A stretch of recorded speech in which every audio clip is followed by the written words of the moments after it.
everyone. So I'm going to be talking about dissecting exploit kits. First of all, I would like to know who's familiar with exploit kits like on high level. Can you please raise your hand? About 10 people, nice. And whoever kind of dive into exploit kits, like try to actually analyze what's happening inside? Yes, one. Okay. So my name is Daniel. I'm from Israel. As was mentioned before, I was the past years as part of RSA First Watch. It will be actually my first time. It's my second time that I'm talking like in a big conference, and the first time that I'm going to be showing actually live demos. So I'm a little bit excited, but we are after lunch, so probably only half the people are awake. So I hope it will be okay. So as a security researcher, I analyze malware. This is what I like to do the most. I'm also a developer, especially inner tools and Python and stuff like that. And I'm a little bit of a speaker. Microsoft DCC 2016 was my first talk, and this is my second one. So, what's on the agenda? We're going to start from a live demo that will actually kind of show us what's happening once we double-click an HTML file and until the malware execution. We're going to discuss exploit kits flow and top vulnerabilities in exploit kits. We're going to overview the market.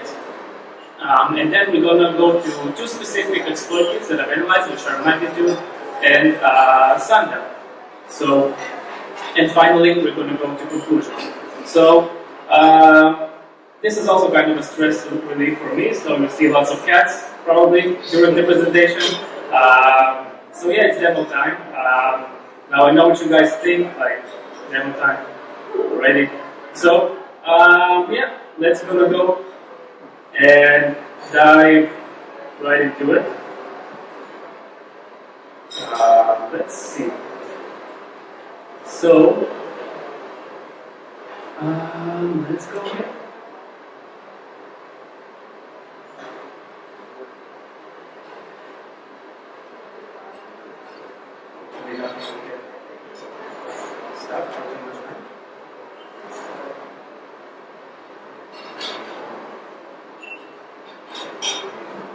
Okay, cool. So what you're seeing now is basically this is a clean Windows 7 machine. What we have here open is the app data local temp folder of the current user. I just want to show you that there's definitely no DLL file whatsoever in here. Let's see if we can do like this. So no DLL file in that folder. And what we see here is a script read.html. It's just one of the phases of SUNDOWN exploit kit actually. I edited it a little bit so it will go to my local host and won't try to download the actual malware from the actual malicious server. So this is a Visual Basic exploit that basically uses memory corruption in Internet Explorer 11 Java Engine 9, I think. So it allows for the attacker to execute code on the victim's machine. So what I'm going to do, I'm just going to double click the HTML file, allow it to run the Visual Basic script. We're going to wait a while. And we can see now VCI, QX, blah blah blah, DLL, random generated name. It actually went to the server, downloaded the DLL using WScript, I think, and basically it can go later on and execute it. So this was just like a demo from the beginning to the end to show you how easy it is, right? Just for the victim, just to double-click HTML file, and from this go straight up to downloading and executing a malicious file without even him knowing. Okay.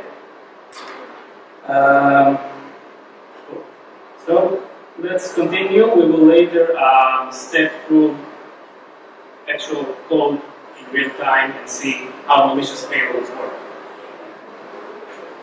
So let's discuss a little bit the exploit kit's flow, vulnerabilities, and later the market. So what exactly is an exploit kit? Exploit kit is a toolkit. It's a pre-ready toolkit that's is being sold by malicious authors. What it actually does is it exploits users. It exploits vulnerabilities on the user's end, right?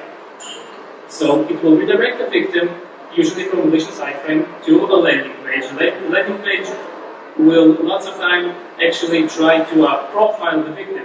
Say like what browser uses, what flash version his browser runs, and other possible vulnerabilities that could be on his machine. And finally, we'll deliver a malicious payload. If you want to have a look at it in a more graphic way, so innocent dog in front of a computer, redirection to the malicious landing page, user machine identification by the malicious server, exploitation, and finally the malicious payload. So yeah, that's some malicious scams. Okay, so let's discuss the top vulnerabilities. So in 2016, Adobe Flash provided 6 out of 10 of the top vulnerabilities that were actually used by exploit kits. All the rest were, you can guess probably, Internet Explorer and Silverlight.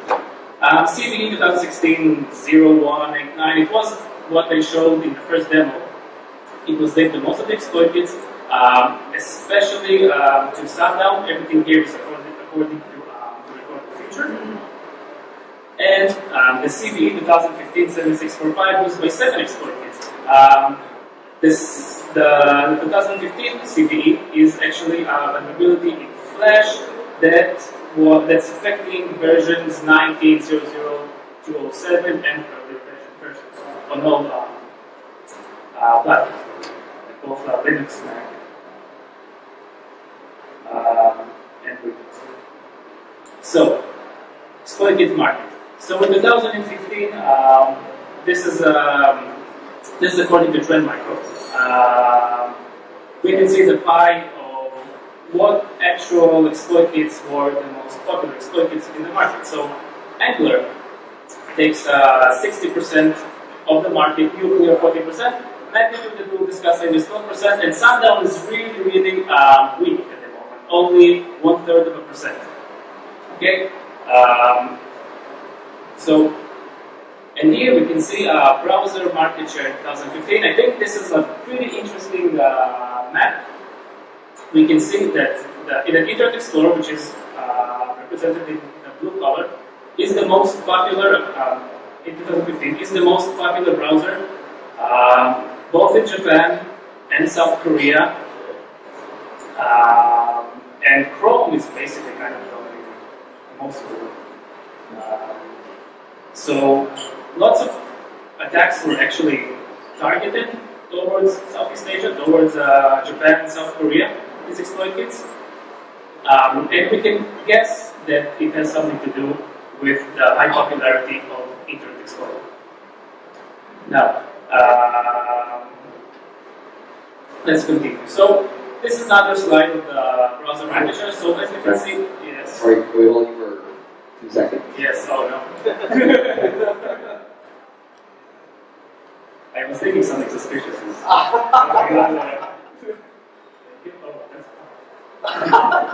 Just the same with the other. Yeah. Let's give him support here, guys.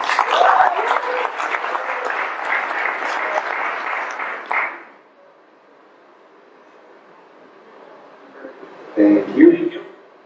Thanks, guys. Okay. So,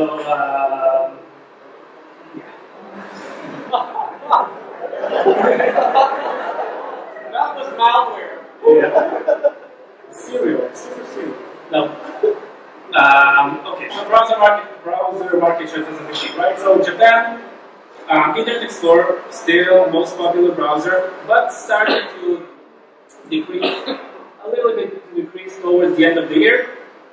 And Chrome is actually being more popular. South Korea, we can see Internet Explorer dominating most of 2015, and then start to decline, and Chrome is also gaining more popularity towards the end of the year. Now, 2016. So, what are the actual countries that are the most affected? So, Japan, almost 50% of affected countries. US actually, 12.6%. Sorry, 12.7. It's also not that small of a percentage, but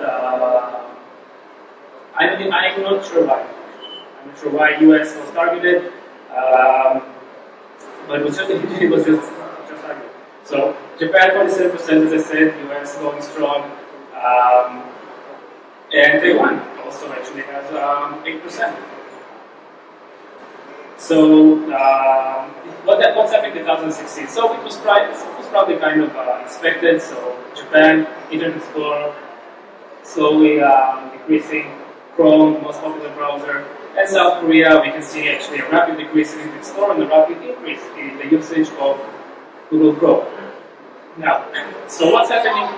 What's happening now in the market? So early in 2017, according to thread posts, so Brick Exploit Kit, which was really popular in 2016, almost disappeared, actually. It's still there, it runs somewhere in Southeast Asia. It's still the most common exploit kit, it's the biggest exploit kit probably, but almost gone. SUNDOWN is actually still here, and it's changing variants and adapting to changes, meaning it actually steals code from other exploit kits, that's one, and two, by adapting to changes, basically changing the whole way of all the exploitation flow. So, for example, SUNDOWN right now uses steganography as well. I mean, why not? Magnitude, really low volumes, and affects mostly Southeast Asia as well. So, we're going to now talk about these two specific exploit kits, Magnitude and SUNDOWN. Let's start with Magnitude. So, Magnitude started to headline in 2013. Actually offers malware as a service, which is pretty nice to have. You know, if you're buying an exploit kit, you're paying money, like if you're processing, right? You're paying money, and you're actually getting pretty good support. So that's pretty nice, even in black markets. It had 1/3 of the market in 2014, which is quite a lot.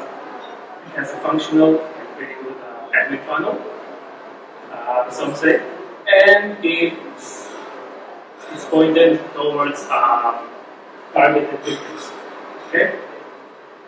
So, yeah, another demo. So,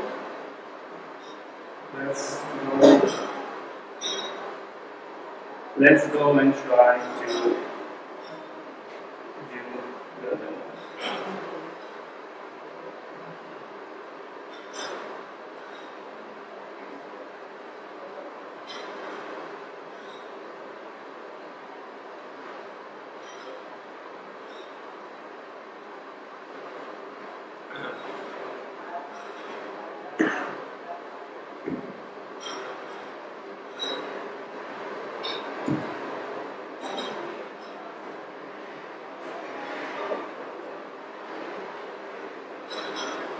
Okay.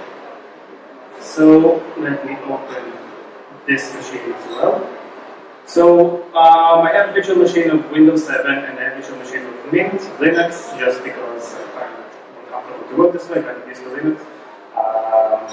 So I'm going to be showing my demos of payloads in the Windows 7 machine, and the Mint machine will be for showing exploit kits flow. Okay?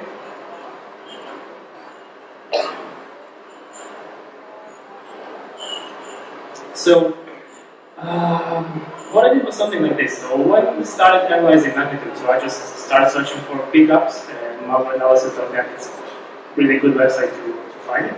So I found the pickup, kind of tore it apart, and I'm going to show you how magnitude basically works. So this is after the iframe. This is what I call just for a couple of usages like state 0.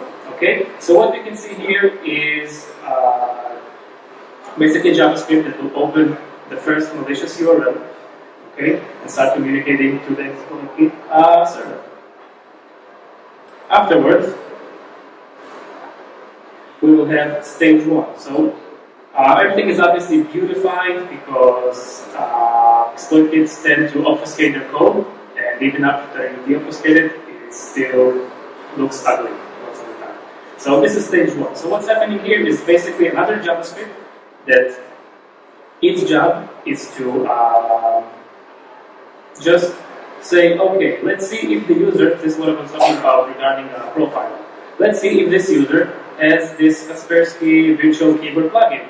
If yes, maybe we should stop the action of what's going on here. If no, let's continue and move over to the other malicious thing. So, moving on to stage 2. So, stage 2 basically render a flash file, okay, and try to exploit the flash vulnerability. And stage 3 will try to exploit JavaScript vulnerability that basically this vulnerability is in the JSON processing library of JavaScript. It has something to do with nested fields, which eventually in some way can lead to memory corruption. Okay? So this is what it looks like, and that's the payload. That also we need to decrypt, by the way. So as I said, not really decrypt, but more say the obfuscate. So as I said, lots of exploit kits are obfuscated, really annoying. So here we can see the payload, and we see this KV90 function, which has this ugly name for obfuscation reasons. So what we're going to do now, let's find this function. Actually, I think it will do it this way.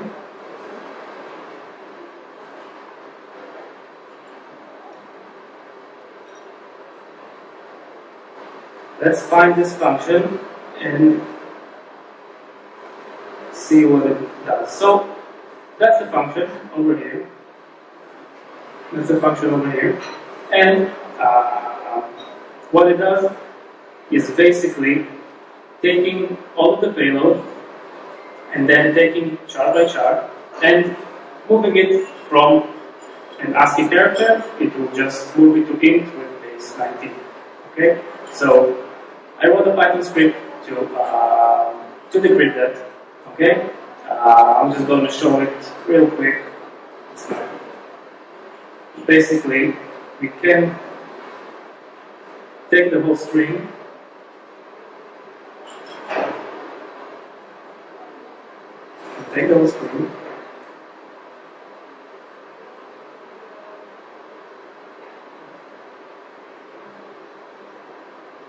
and I just call it Python help. Just paste it here. We can obviously dump it to a file, but just want to show that it's here. So this will be our decrypted payload, binary data. We can stop doing that. Sorry, let me just.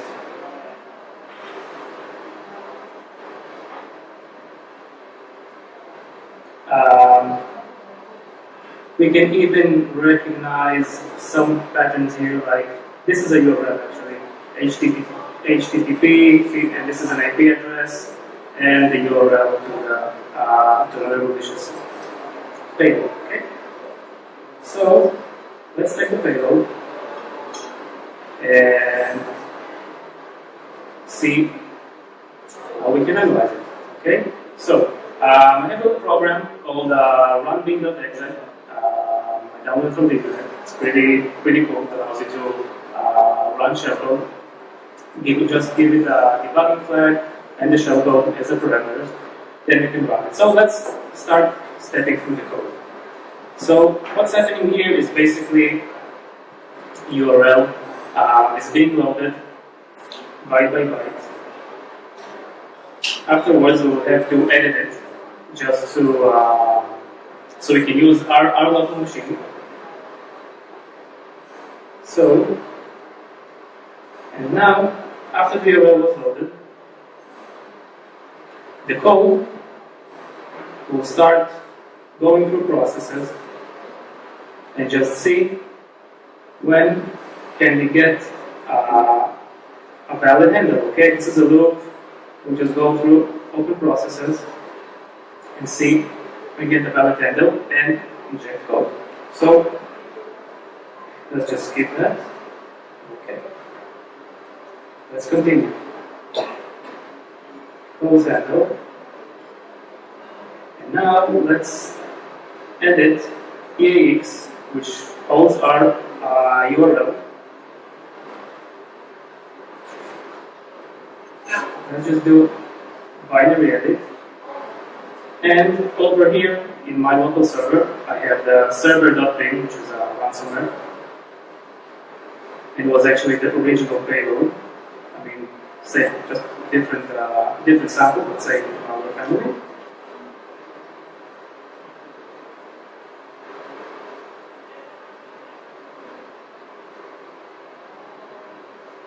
So let's hope I get everything right. Just click now here.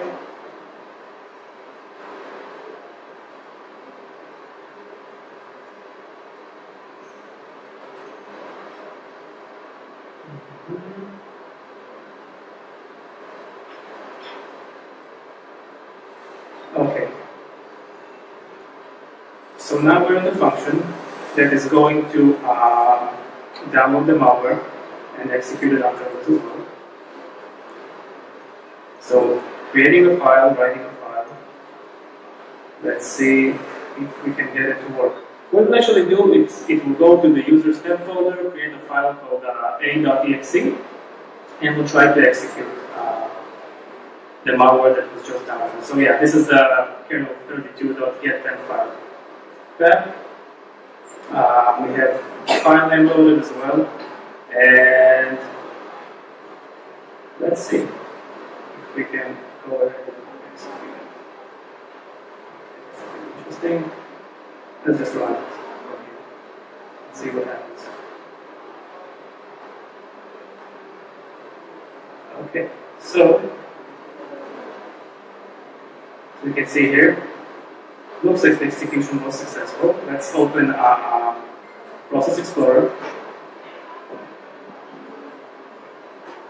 And we can see a.exe is running and also b.exe is running. So what's happening here in this exploit kit, the malware actually took, the malware author, what it says is, okay, so try to run the malicious payload in one way. If that wouldn't work, I will run it the other way. So basically, there are two different methods here. Running the malware, one using Windows API, and the other one is using WScript. So as you can see, download and execution here are successful. This is, as I said, server ransomware. And if we will wait a little bit longer, we will see that files are starting to be encrypted and the ransomware is working. Okay. So this was the magnitude demo. Let's just pause it. Now, let's continue to SUNDOWN. So, there's not really too much to say about SUNDOWN exploit kit, except that it is still active. As I said, adjusting for changes. And what I mean by copy-paste code is basically it steals code from other exploit kits. So its landing page is really similar to read, and also other payloads and other code that it actually the author just goes ahead and steals from other exploit kits because if it's working, then why not? Yeah. So let's go to the SUNDOWN demo.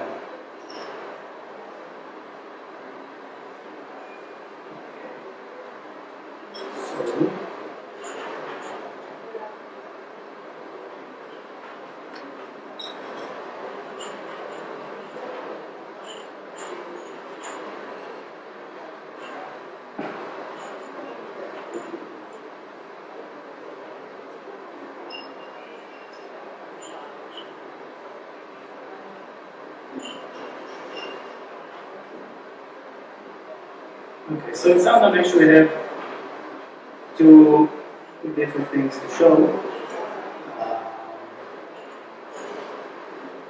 Okay,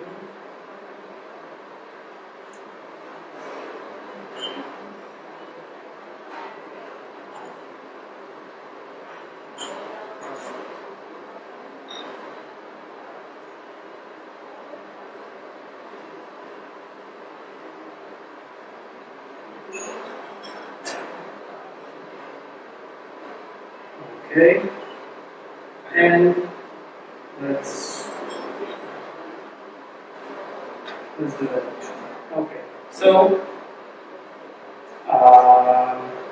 let's have a look at SUNDOWN. Okay, so stage 0 in SUNDOWN is actually the redirection, but this is like stage 1. That's the landing page of SUNDOWN. It's heavily, I'd say it's heavily obfuscated, and it's really, really ugly. You have, basically, it throws on you 4 different payloads.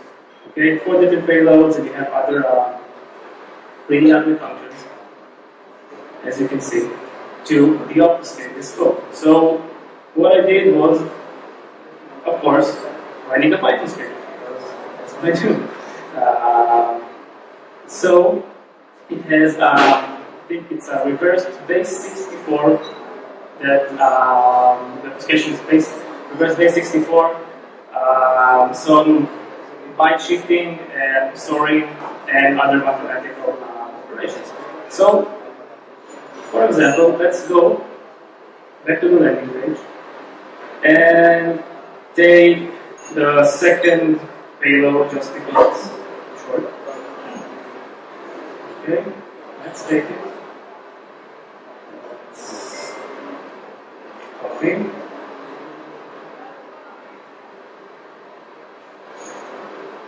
It's called stage 1 scripts. Let's paste it here. And afterwards, to decrypt this payload, we will need this number right here. That's 1. And this number right here, which is just 1. And voila. So, after we deobfuscated, we can see another jump. Oh, no, we can see another JavaScript that basically renders 1, 2, 3 other flash files, which is pretty crazy because you have 4 payloads, one of them renders 3 flash files. It's pretty insane, like the amount of different payloads that this exploit is try to throw on the victim is pretty insane. So let's go back here and let's take flash number 1. Okay. So flash number 1, guess what? It's also obfuscated. So actually, path would be like the more precise definition. So this is the first flash file that it's loading. As we can see, there's some binary data, some encrypted data on this flash file. So what's going on here is we have this function called nm, okay, in the flash file action script that what it will do is something like this. It will take the last byte of the flash file, use it as a key, and then take the binary data and go byte by byte and store this data with the key. So we also have a Python script that's doing all of the uncompressing. And once we unpack this flash file, this is how it looks. We can see all the classes, we can see no binary data, and if we go here and look at this function, the delete range timeline operation, we can actually Google it and find the relevant exploit that is being used. Okay, this is not good. Okay, so that was the first thing I wanted to show. And the second thing will be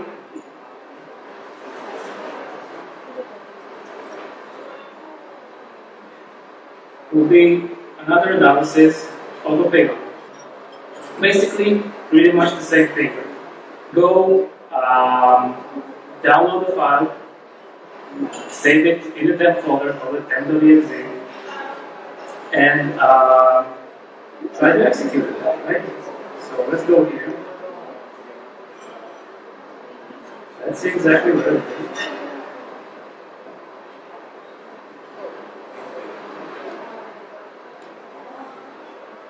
So no temp.exe, right? Let's try to execute it. Let's see what's happening here. Okay, so this is just the loading of relevant functions. Also going in a loop, let's skip that.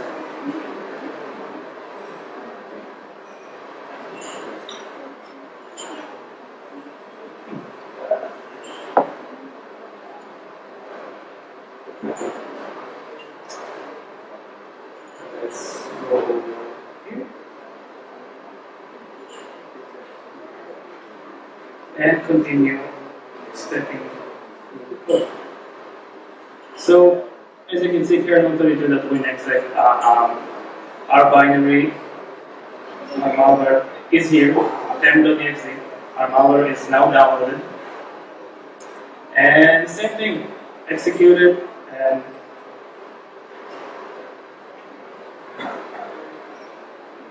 same principle as before. I'll just do it like this. You can see temp.exe running with the nice description of portable app. Okay?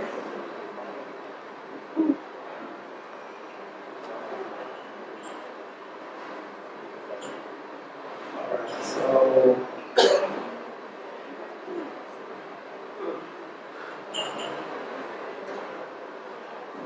let's go back here.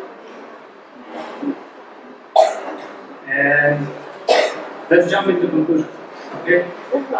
So basically, the exploit kit market is slowly dying market.